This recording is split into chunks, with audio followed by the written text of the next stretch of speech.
How Greenland's relationship with Denmark exposes the shortcomings of being a U.S. territory. This article was written by Neil Ware and Adi Martinez-Roman and read by an automated voice.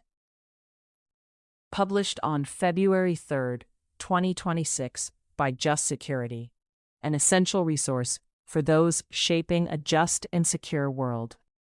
On the one-year anniversary of President Donald Trump's second inauguration, he posted a mocked-up image of himself planting a large U.S. flag on Greenland, alongside a sign stating U.S. Territory EST 2026. Vice President J.D. Vance and Secretary of State Marco Rubio. 1 year earlier, he had declared that the United States will once again consider itself a growing nation, one that expands our territory and carries our flag into new and beautiful horizons. With Trump's future intentions for Greenland far from clear and seeming to shift by the day, it's a good time to closely examine the United States' relationship with its territories and what lessons we can learn from Greenland's relationship with Denmark. Spoiler alert, it's not a good look for the United States. One of us lives in Puerto Rico and the other grew up in Guam. We now co-lead an organization called Right to Democracy that seeks to advance democracy, equity, and self-determination in U.S. territories. In this essay, we'll explain what everyone in the United States needs to know about U.S. territories in terms of what U.S. law requires and how territories and their inhabitants are governed in practice. Greenland's relationship with Denmark provides a useful example of a markedly different approach from what people in U.S. territories experience. Rather than focus its energies on acquiring new U.S. territories, the United States should reckon with the colonial relationship it still has with its existing territories. This conversation is especially important as the United States approaches two important anniversaries: the 250th anniversary of the Declaration of Independence and its express rejection of colonial rule, and the 125th anniversary of the Supreme Court's decision in the insular cases and their explicit embrace of colonial rule. President Trump's focus on Greenland and territorial expansion highlights how we are at a critical crossroads in determining which vision of the United States will govern in the decades to come. U.S. territories under colonial rule, taxed without representation, denied self-government, federal benefits, and self-determination. The United States has fallen far short of its founding values of consent of the governed and all created equal for the 3.6 million residents of U.S. territories: Puerto Rico, Guam, the U.S. Virgin Islands, American Samoa, and the Northern Mariana Islands. They lack any voting representation in Congress and cannot vote for president. Their delegates to Congress, currently 3 Republicans and 2 Democrats, can introduce legislation, but cannot vote on its final passage. Residents of U.S. territories also participate in the presidential primaries, but then are denied any say in the general election. Despite this fundamental denial of political rights, the federal government claims and regularly exercises near unlimited powers to govern their communities. This across-the-board disenfranchisement is not necessarily standard practice for territories of other advanced democracies. Residents of Greenland, for example, enjoy self-government and broad autonomy from Denmark, and are fully represented by 2 members of the Danish parliament, who often play a critical role in forming the coalition government that selects the Danish prime minister. At the same time, residents of U.S. territories pay over $5 billion in federal taxes each year, mostly in payroll taxes. Yet they are often excluded from or discriminated against in key social safety net programs like Supplemental Security Income, SSI, Supplemental Nutrition Assistance Program, SNAP, Medicaid, and other programs most in the United States take for granted. As a result, in the aggregate, residents in U.S. territories miss out on billions of dollars every year. The United States even prosecuted a low-income disabled Puerto Rican man when he mistakenly continued receiving SSI benefits in Puerto Rico, taking his case all the way to the U.S. Supreme Court. The court ruled 8-1 that equal protection does not prevent Congress from discriminating against residents of U.S. territories, so long as it has a rational basis for doing so, the most deferential level of judicial review. It concluded that Congress does not have to extend SSI to Puerto Rico because Puerto Ricans do not pay all the same taxes as residents of the states, notwithstanding, as Justice Sonia Sotomayor pointed out in dissent, that SSI is a national program designed to benefit low-income individuals who do not generally pay any federal taxes. Greenland is once again a useful contrast. Greenlanders have full access to Danish social safety net programs, even without any imposition of Danish taxes. On top of that, Denmark provides a guaranteed annual government subsidy to Greenland of about $600 million a year, over $10,000 per resident. Most U.S. territories have never been given the opportunity to decide whether they want to be part of the United States or not. The closest attempt was in 2022, when the U.S. House passed the bipartisan Puerto Rico Status Act, which would for the first time bind Congress to Puerto Ricans' choice between statehood, independence, and free association. The U.S. Senate failed to act, and Congress has yet to seriously consider giving residents of other U.S. territories a similar choice. As a result, Guam, the U.S. Virgin Islands, and American Samoa are listed by the United Nations as 3 of the 17 remaining non-self-governing territories, a technocratic word for colonies. Puerto Rico was only removed from the list because the United States misrepresented its political status to the United Nations after it enacted a constitution, claiming that Puerto Rico was fully self-governing when in reality the United States continued to view Congress as having near unrestricted powers to unilaterally govern the archipelago. This ongoing denial of self-determination under international law is also a point on which Greenland provides a useful contrast. Today, Denmark expressly recognizes Greenland's right to self-determination, with a legal right to pursue independence through a public referendum at any time. While Greenland's relationship with Denmark has never been perfect, over time it has transitioned from colonial governance to a framework that centers autonomy and self-determination. The legal framework and lived realities in U.S. territories. The most direct historical comparison for President Trump's attempt to acquire Greenland is the acquisition of the U.S. Virgin Islands, which the United States purchased from Denmark in 1917 for $25 million.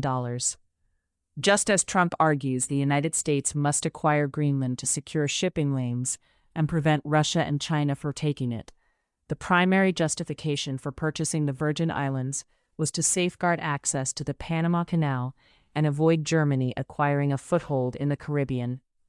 The 1917 purchase came after the United States previously attempted to purchase the islands in 1867 and 1902.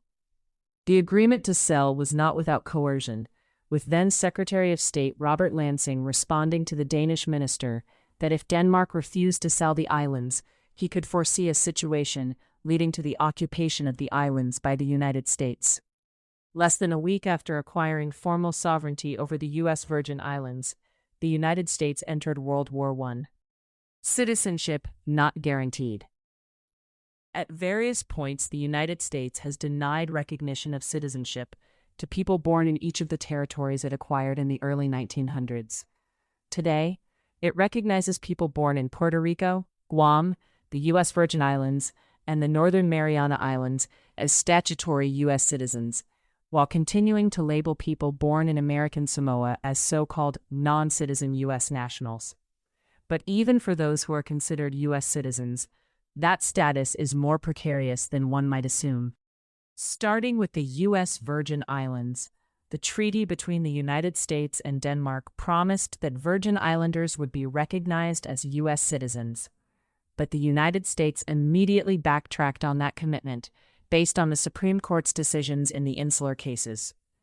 In those cases, Justice Henry Billings Brown, author of Plessy v. Ferguson, expressed concern that the children of savages born in island territories would immediately be entitled to all the rights, privileges, and immunities of citizens, while Justice Edward Douglas White fretted over the possibility of the immediate bestowal of citizenship on those of uncivilized races who were absolutely unfit to receive it. In 1904, the Supreme Court refused to answer whether people born in Puerto Rico were citizens, ruling only that they were not aliens. The United States did not recognize Virgin Islanders as U.S. citizens until a decade later, in 1927.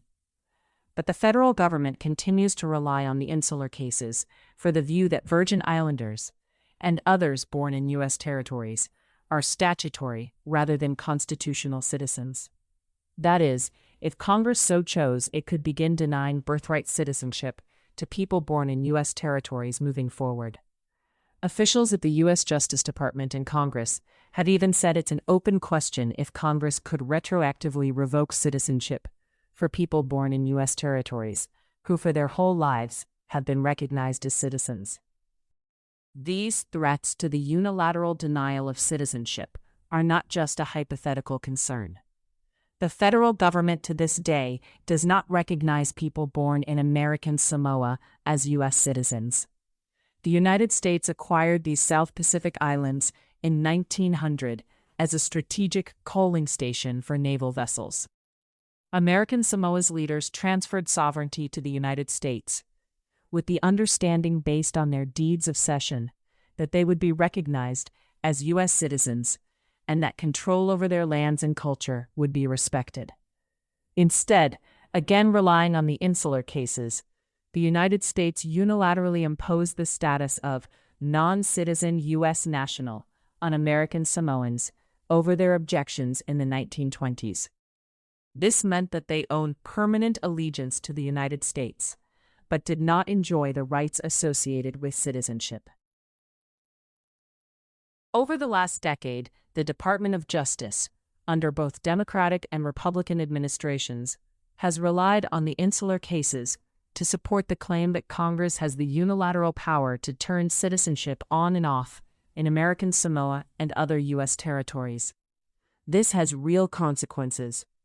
As one example, 11 American Samoans in Whittier, Alaska, 2 of whom we represent, are facing up to 5 to 10 years in jail after confused state and local officials told them they could vote and should indicate they were U.S. citizens on voter registration forms in the absence of a U.S. national box. In contrast, questions about citizenship are not in dispute in Greenland. Greenlanders, about 90% of whom are indigenous Inuit, are recognized as full citizens of both Greenland and Denmark, with recognition as well as citizens of the European Union. Mineral rights exploited without consent. The United States has also not respected its agreement with American Samoans under the deeds of cession to protect their land and culture. In May 2025, the U.S. Department of Interior announced, without any prior consultation with American Samoa, that it would explore opening American Samoa's waters to deep-sea mining.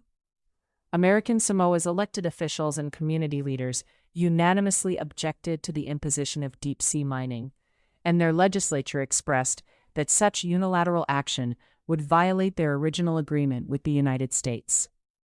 In response, the Department of Interior nearly doubled the size of the proposed mining zone in American Samoa.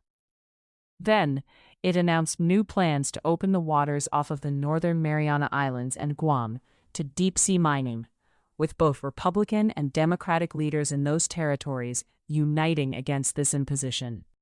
At no point has the United States offered the residents of American Samoa or other U.S. territories any financial benefits to the proposed mining activities. Guam's governor recently emphasized, during a meeting of its Commission on Decolonization, that because of our status, we are not even at the table to negotiate any of this.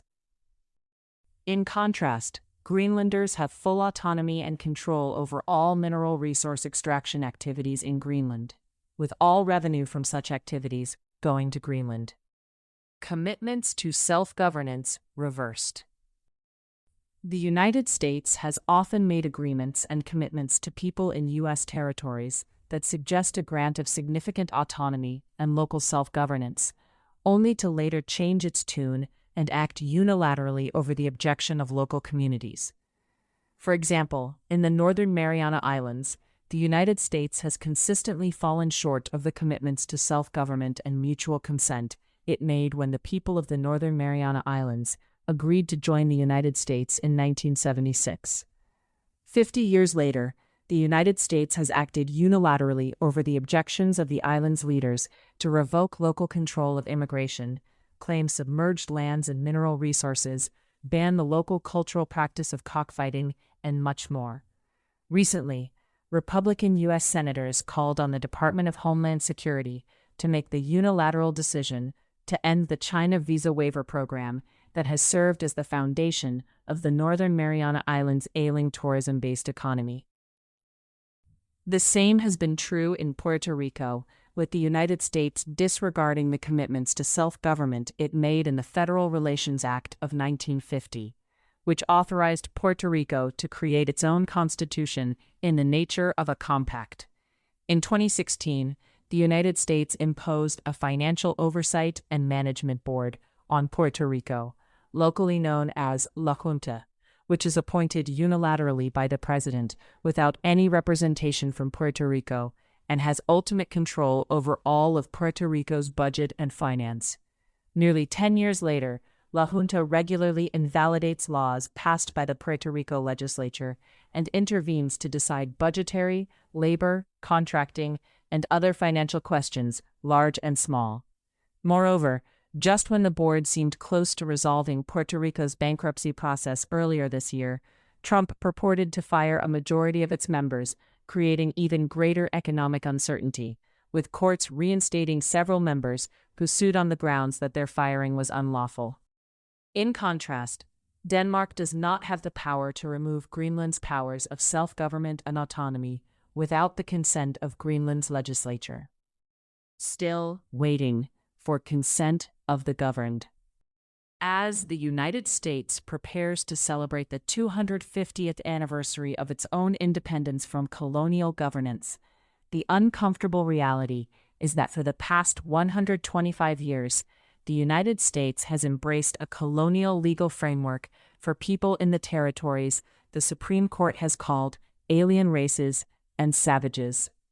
Rather than confront this undemocratic reality, most in the United States prefer to ignore it. Yet there is growing cross-ideological support for a reckoning over what U.S. Supreme Court Justice Neil Gorsuch has called American colonialism. Greenlanders are, of course, right to reject the notion that they might be coerced into becoming a U.S. territory against their will. The relationship between the United States and people in its island territories today should be deeply concerning to anyone who believes in the consent of the governed and the idea of all created equal. Colonial rule wasn't just wrong in 1776, it's still wrong now. Thank you for listening to this article, published on Just Security. To stay up to date on Just Security's analysis of law, policy, and current events, go to justsecurity.org, subscribe to Just Security on Substack, and follow us on LinkedIn, Blue Sky, Facebook, Instagram, and Threads.